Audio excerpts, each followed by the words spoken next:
আজ আমাদের সাথে স্টুডিওতে থাকবেন আবৃত্তি শিল্পী নাজমুল হাসান। আপনাকে স্বাগত ৭১ সকালে। কেমন আছেন আপনি? জি ভালো। অভিনন্দন আপনাকে। আজকে আপনার একই সঙ্গে 5টি আবৃত্তির সিডি বেরোচ্ছে। জি, কোথা থেকে বেরোচ্ছে এটি?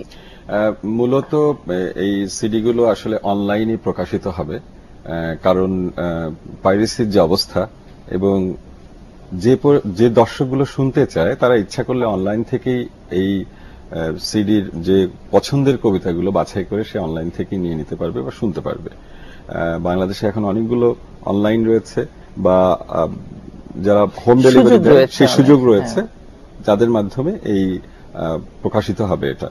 আর আজকে মোড়ক উন্মোচন, সেই মোড়ক উন্মোচন অনুষ্ঠানেও সুযোগ থাকবে সিডিগুলো বা অ্যালবামগুলো নেওয়ার। মোড়ক উন্মোচন কোথায় হচ্ছে? মোড়ক উন্মোচন হচ্ছে ছায়ানট সাংস্কৃতিক মিলনায়তনে বিকেল 5:30টায়। কে করছেন? আসলে অনেক অতিথি থাকবেন, তার মধ্যে থাকার কথা আছে কবি আসাদ চৌধুরী, অধ্যাপক সৈয়দ মঞ্জুরুল ইসলাম, আবৃত্তিকার রূপা চক্রবর্তী, আবৃত্তিকার আশরাফুল আলম, এনরা আশা করি থাকবেন। এবং মোড়ক উন্মোচন অনুষ্ঠানের পরে রয়েছে একক আবৃত্তির অনুষ্ঠান। আপনাকে আবারও অভিনন্দন জানাচ্ছি। ধন্যবাদ। বিজয়ের মাস চলছে, আপনার যে 5টি সিডি বেরোচ্ছে আমি দেখতে পাচ্ছি। 5টা সিডির ভেতরে একটি রবীন্দ্রনাথের কবিতা নিয়ে, একটি হচ্ছে রুদ্র মোহাম্মদ শহীদুল্লাহর কবিতা নিয়ে, আরেকটি জীবনানন্দের কবিতা নিয়ে, আরেকটি কেউ কথা রাখে নয়, অনেক প্রেম ও বিরহের আবৃত্তি এই কালের কবিদের, বেশ কয়েকজন কবিদের। কিন্তু আরেকটি যে সিডি বেরোবে সেটি হচ্ছে গেরিলা ৭১, মুক্তিযুদ্ধের নির্বাচিত কবিতা নিয়ে। আমি এখান থেকে, যেহেতু বিজয়ের মাস চলছে, আমরা বিজয়ের দ্বার প্রান্তে পৌঁছে যাচ্ছি প্রায়, আজকে খুব কাছাকাছি বিজয়। এই সময় নিশ্চয়ই বাংলাদেশ ৭১ কি ছিল আমরা কল্পনা করতে পারি। আমরা ছিলাম না, যেহেতু অনেকেই, যদিও জীবিত মানুষ অনেক আছেন যারা এসে বলে যান আমাদের কাছে সেই গর্বের গল্প। আমরা তাদেরকে নিবেদন করে একটি, এবং এই গেরিলা ৭১-এর কবিতাগুলো পুরোটাই মুক্তিযুদ্ধ এবং বিজয়ের কবিতা নিয়ে। এবং এই অ্যালবামটি আমি উৎসর্গ করেছি বিশিষ্ট মুক্তিযোদ্ধা, সাংবাদিক, সম্পাদক শাহাদাত চৌধুরীকে। আমি এখন যোগ্য মানুষকে যোগ্য সম্মান। এখন যেটা পড়ছি সেটা একটি পত্রকাব্য। ৭১ সালে 1971-এর স্বাধীন বাংলা বেতার কেন্দ্র থেকে এটা প্রচারিত হয়েছিল। রণাঙ্গনের চিঠি। কার লেখা? আশরাফুল আলম। মা, মুক্তি সেনাদের ক্যাম্প থেকে তোমাকে লিখছি। এখন বাইরে ভীষণ বৃষ্টি, তাঁবুর ফাঁক দিয়ে দেখতে পাচ্ছি সমস্ত দিগন্ত জুড়ে মেঘ। মাঝে মাঝে বিদ্যুৎ চমকাচ্ছে। তাঁবুর কাছে একটা ছোট ডোবা পানিতে টইটুম্বুর। আজ সারাদিন বৃষ্টি হচ্ছে কিনা তাই সন্ধ্যার ঠিক পরপরই তোমাকে লিখতে বসেছি। বাইরে মেঘ, বৃষ্টির শব্দ, বিদ্যুতের চমক, থেকে থেকে মেঘের ডাক, সব মিলিয়ে মন্দ লাগছে না। আচ্ছা মা, সারা রাত এমনি চলার পর সকালে ঝকঝকে আকাশে যে সূর্য ওঠে তার আলো খুব উজ্জ্বল হয়, তাই না? এই মুহূর্তে আমার ছোটবেলার কথা মনে পড়ছে। বর্ষা এলে বাড়ির পাশের খালটা পানিতে ভরে যেত। তখন আর ছোট খালটা পার হওয়ার উপায় থাকতো না। খালের উপর দিয়ে একটা বাঁশের তৈরি সাঁকো দেয়া হতো। আমার স্পষ্ট মনে পড়ছে, সাঁকোর উপর দিয়ে আমি কিছুতেই খালটা পার হতে পারতাম না। কেউ জোর করে পার করাতে চাইলে ভয়ে কান্না জুড়ে দিতাম। শুধু মনে হতো খালে একবার পড়ে গেলে আমি আর উঠতে পারবো না। অথচ আজ আমি রাইফেল ধরতে শিখেছি। বাংকারে রাতের পর রাত কাটাতে ভয় পাই না। শত্রুর আক্রমণের মুখে দাঁড়িয়ে পাল্টা প্রচন্ড আক্রমণে তাদেরকে বিপর্যস্ত করার মতো দুর্জয় সাহস রক্তে রক্তে উত্তেজনা চালাচ্ছে। মা, আমি কি ভীষণ সাহসী হয়েছি তোমাকে বোঝাতে পারবো না। ছোটবেলার সেই সাঁকো পার হওয়ার কথা মনে পড়লে সত্যি অবাক হতে হয়। এখন আমার মধ্যে কি আশ্চর্য পরিবর্তিত সত্তা। বাংলাকে আমরা যে ভালোবাসি। সংক্ষেপে পড়লাম, এর পরে আরো রয়েছে। মানে একজন মুক্তিযোদ্ধা যে এত সাহসী ছিল না, একেবারে ভীতু ছিল, এটি সব বাঙালির ক্ষেত্রে প্রযোজ্য। আমরা বাঙালিকে আজীবন জেনে আসছি যে বাঙালি ভীতু, বাঙালি অনেক কিছু, বাঙালি সম্বন্ধে নেতিবাচক যত কিছু সম্ভব বলা গেছে, কিন্তু ৭১ প্রমাণ করে দিয়েছে আসলে বাঙালি কিছুই নয়। এতদিন যা যা জেনেছি আমরা সব মিথ, সব মিথ। এবং বাঙালি সেই সময়ে প্রতিটা স্তরের মানুষই যেভাবে মুক্তিযুদ্ধে সহযোগিতা করেছে এবং যে সাহস নিয়ে, যে বীরত্ব নিয়ে, এটা তো আসলে অসাধারণ। এই অসাধারণত্বের আরেকটি কবিতা শোনা যাক। মুক্তিযুদ্ধ নিয়ে আরেকটা পড়ছি। নিশ্চয়ই নিশ্চয়ই। আমার সুস্থতা, বেঁচে থাকা নিয়ে তোমার সন্দেহ একদিন ঠিক কেটে যাবে। আমার অদ্ভুত সব জীবনযাপন, মিছিল, স্লোগান কিংবা বেআইনি অস্ত্র ইত্যকার অনিবার্য পরিণতি ভেবে ভেবে তোমার অনিদ্রা, অহেতুক উত্তেজনা, অশ্রু ভেজা চিঠি এক সময় অজান্তে সবকিছু স্বাভাবিক হবে। আমি জানি তোমার অজস্র চিঠি, হাজারো প্রশ্নের সমাধান তুমি অকস্মাৎ পেয়ে যাবে। অকম্পিত হাতে ছুড়ে দেবে প্রতীক্ষার সব প্রিয় ফুল, রূপলি দহন। ব্যস্ততায় মুছে নেবে ভেজা চোখ, অনিদ্রার শেষ চিহ্নটুকু। এরপর অনায়াসে তুমি সঠিক গন্তব্য চিনে নেবে, ব্যতিক্রমহীন খুঁজে নেবে নিজস্ব ঠিকানা।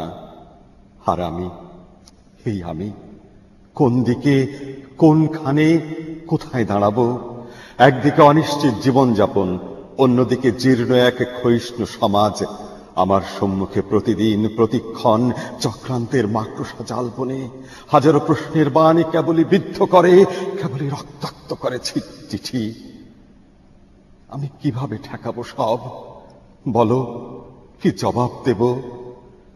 52 রাজপথ থেকে সালাম বরকত যদি রক্তমাখা খামে চিঠি লেখে, যদি ব্যাকুল জানতে চায় আমাদের রক্তছাপ প্রিয় বর্ণমালা দিয়েছি তোমার হাতে, কোথায় রেখেছ তুমি ওই স্বর্ণোজ্জ্বল বর্ণমালা? বলো, আমি কি জবাব দেব? 66-র সেই উত্তাল সমুদ্র থেকে একজন গলিবদ্ধ মনুমিয়া যদি অকস্মাৎ ফুঁসে ওঠে, আমার তরতাজা খুনে রাঙানো পতাকা সঁপেছি তোমার হাতে, কোথায় রেখেছ ওই টকটকে লাল সাম্যের পতাকা? আমি কি জবাব দেব তাকে? 71-র যোদ্ধারা যদি সিংহের গর্জনে 10 দিক প্রকম্পিত করে, তাদের চকচকে করটির খামে পাঠায় চরমপত্র, আমাদের সবটুকু প্রেম, যৌবনের নিবিড় উষ্ণতা মাখা প্রিয় স্বাধীনতা, মসজিদ মন্দির তুল্য সেই সংবিধান গচ্ছিত রেখেছি তোমার হাতে। আমাদের সেই প্রেম, সেই পবিত্র বিশ্বাসগুলো এখন কোথায়, কোথায় রেখেছ তুমি? বলো, আমি কি জবাব দেব? 75-র উজ্জ্বল মানুষেরা, মানুষের অধিক সেই সব সাহসেরা, নারী, শিশু, যুবকেরা যদি দেয়ালের সুদৃশ্য ঝুলন্ত ফ্রেম থেকে গভীর নিশীথে চুপচাপ নেমে আসে, দরজায় কড়া নাড়ে, কিংবা মধ্যরাতে বেতারের নীরবতা ভেঙে গর্জে ওঠে, আমাদের আদিগন্ত স্বপ্ন ছিল, স্বপ্নময় চিরদুঃখী মানুষেরা ছিল, সেই মানুষেরা এখন কেমন আছে? সেই উজ্জ্বল স্বপ্নেরা, আমি কি জবাব দেব তাকে? কি করে জানাবো বলো?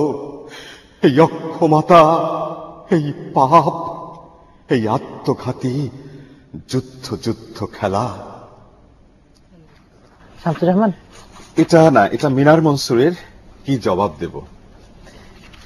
আপনি আবৃত্তি শুরু করেছেন কবে থেকে? মানে এই আপনার তো নানা বর্ণাঢ্য ক্যারিয়ার।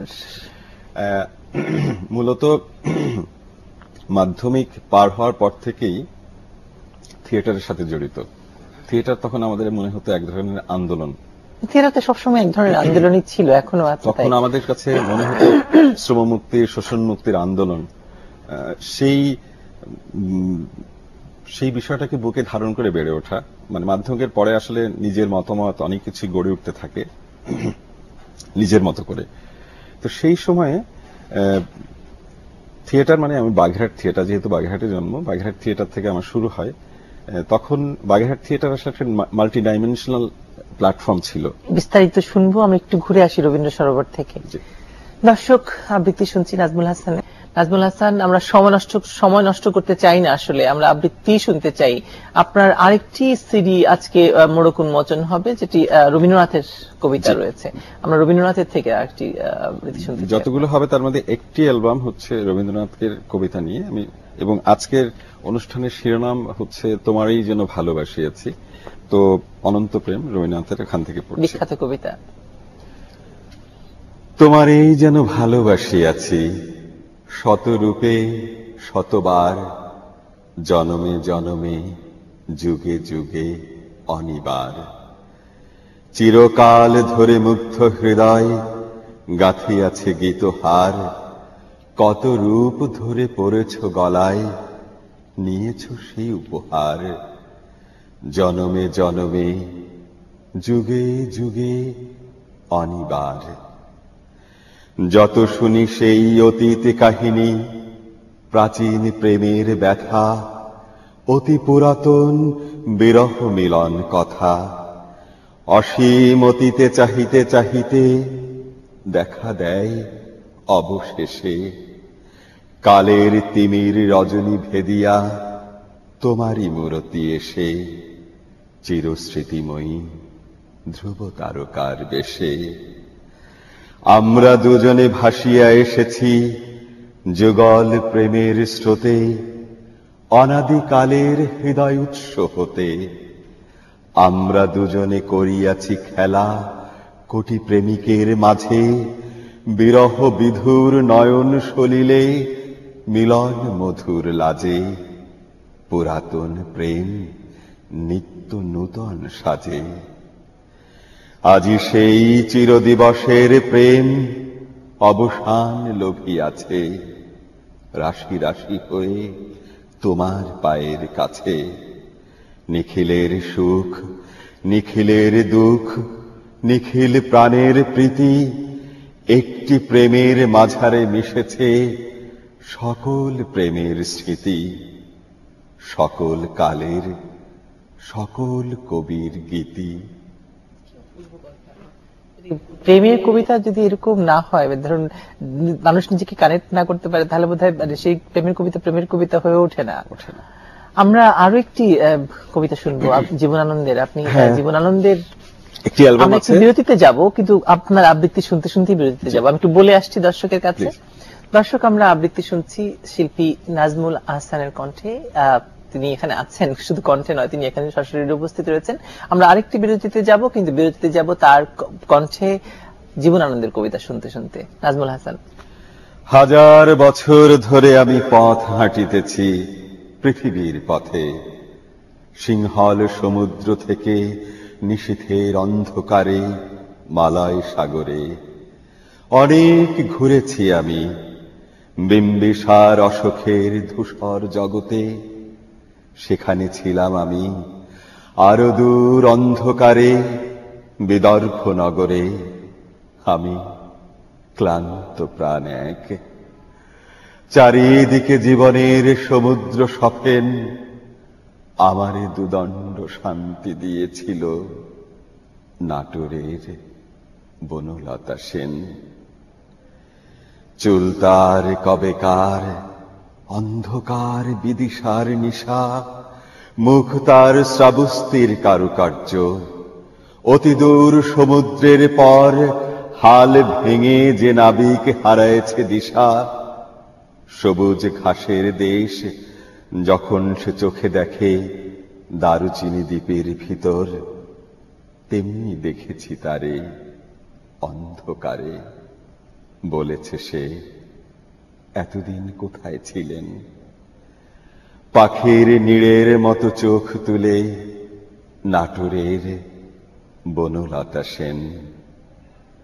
সমস্ত দিনের শেষে শিশিরের শব্দের মতো সন্ধ্যা আসে, ডানায় রৌদ্রের গন্ধ মুছে ফেলে চিল।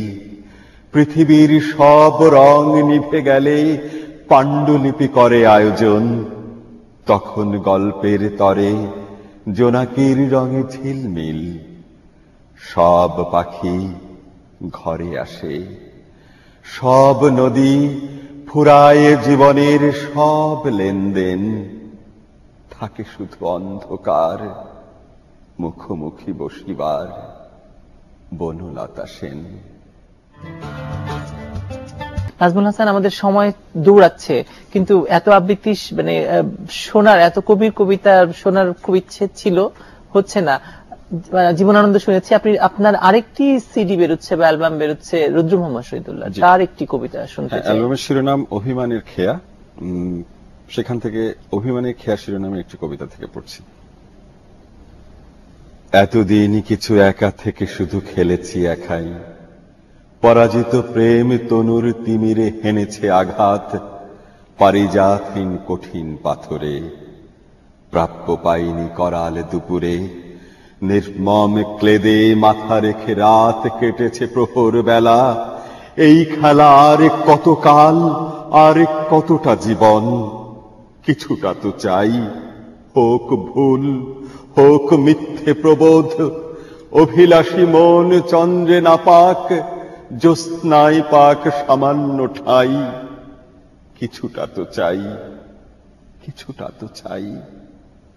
আরো কিছুদিন, আরো কিছুদিন, আর কতদিন, ভাষাহীন তরু বিশ্বাসী ছায়া কতটা বিলাবে, কত আর এই রক্ত তিলকে তপ্ত প্রণাম, জীবনের কাছে জন্ম কি তবে প্রতারণাময়, এত ক্ষয় এত ভুল জমে ওঠে বুকের বুননে, এই আঁখি জানে পাখিরাও জানে কতটা ক্ষরণ, কতটা দ্বিধায় সন্ত্রাসে ফুল ফোটে না শাখায়, তুমি জানো নাই আমি তো জানি, কতটা গ্লানিতে এত কথা নিয়ে, এত গান নিয়ে, এত হাসি নিয়ে বুকে নিশ্চুপ হয়ে থাকি, বেদনার পায়ে চুমু খেয়ে বলি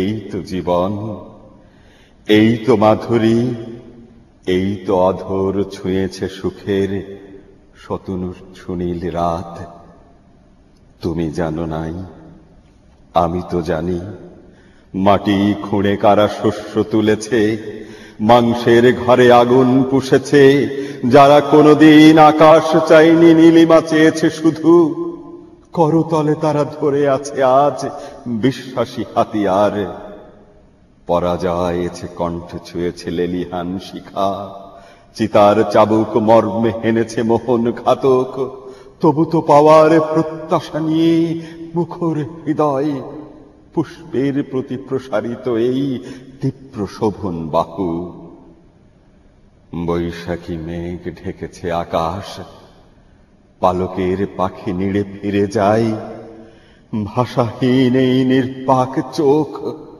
আর কতদিন, নীল অভিমানে পুড়ে একার কতটা জীবন, কতটা জীবন। সুন্দর, আপনাকে অশেষ ধন্যবাদ আমাদের সঙ্গে আজকে সকালে এসে যুক্ত হওয়ার জন্য এবং এত চমৎকার আবৃত্তি শোনানোর জন্য। আপনার সাফল্য কামনা করছি, আজকে সন্ধ্যায় যে আবৃত্তি অ্যালবামগুলো উন্মোচিত হবে সেগুলো সাফল্য কামনা। ভালো থাকবেন আপনি। আপনি দর্শক, এই ছিল আজকের ৭১ সকাল।